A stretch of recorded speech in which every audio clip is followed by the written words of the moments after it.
ভগবান বিষ্ণু শ্রীকৃষ্ণ অবতারে যখন এই পৃথিবীতে জন্মগ্রহণ করে তখন নারদ মুনির কাছে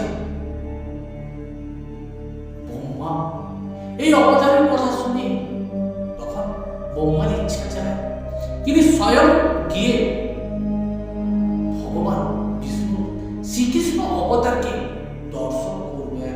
আর এই উদ্দেশ্যে ব্রহ্মা নারদ মুনি সহ হংসের উপর বিরাজ করে নন্দগাঁও ব্রজবাসীতে উপস্থিত হন।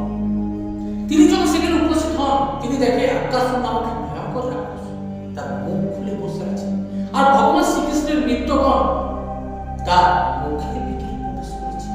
সর্বশেষে বালক শ্রীকৃষ্ণ সেখানে প্রবেশ করে আর নিজের আকারকে বড় করে আকাশকে মুহূর্তের মতো বধ করে দেয়। আর এই লীলা দেখে ব্রহ্মা বলে নারদ মুনিকে এ ভগবান বিষ্ণু অবশ্যই অবতার, কিন্তু মুহূর্তের মধ্যে ব্রহ্মা দেখে ভগবান শ্রীকৃষ্ণ তার মিত্রদের সাথে খেলা করছে। তার মিত্ররা ভগবান শ্রীকৃষ্ণকে ঘিরে বসেছে, সকলে ভগবান শ্রীকৃষ্ণকে খাবার খাইয়ে দিচ্ছে আর ভগবান শ্রীকৃষ্ণ সকলকে খাবার খাইয়ে দিচ্ছে। সর্বশেষে সুদামাকে খাবার খাইয়ে দেয়।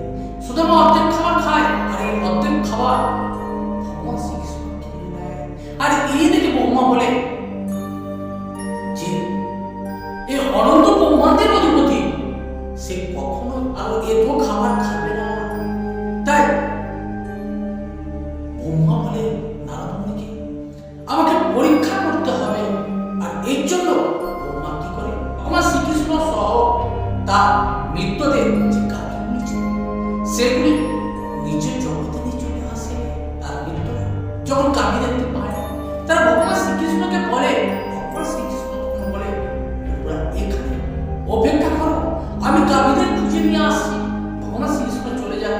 তখন ব্রহ্মা কি করে মিত্রদের নির্যাতন দেয় আর নিজেও জগতে নিয়ে চলে যায়।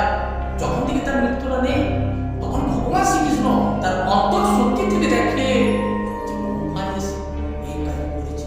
শ্রীকৃষ্ণ তার তপোবলের সাহায্য নিজ শরীর থেকে তার মিত্রদের তৈরি করলেন গোমাতাদের। ব্রহ্মা এমন সময় পুনরায় ফিরে আসে, সেখানে সে মিত্ররা উপস্থিত রয়েছে, সে গাভীরা উপস্থিত রয়েছে।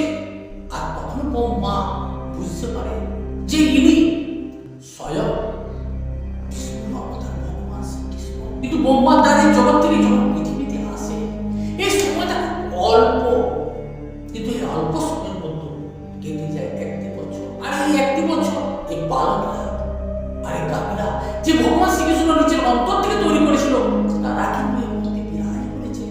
আর এখানে ঘটে যায় আরো এক লীলা। ভগবান শ্রীকৃষ্ণ অনন্ত রূপ নিয়ে ব্রহ্মার কাছে উপস্থিত হয়। আর এই সময় ব্রহ্মা আরো দেখে সেখানে লক্ষ লক্ষ ব্রহ্মা উপস্থিত আছে। তারা ব্রহ্মার থেকে অনেক শক্তিশালী। আর এটা দেখে ব্রহ্মা অবাক হয়ে যায়। তখন ভগবান শ্রীকৃষ্ণ ব্রহ্মাকে বলে তোমার মনে সংশয় হয়েছিল, কারণ তোমার নজরে কেউ ছোট কেউ বড় হতে পারে। আমি এই অনন্ত জগতের অধিপতি, আমার নজরে কেউ ছোট কেউ বড় না।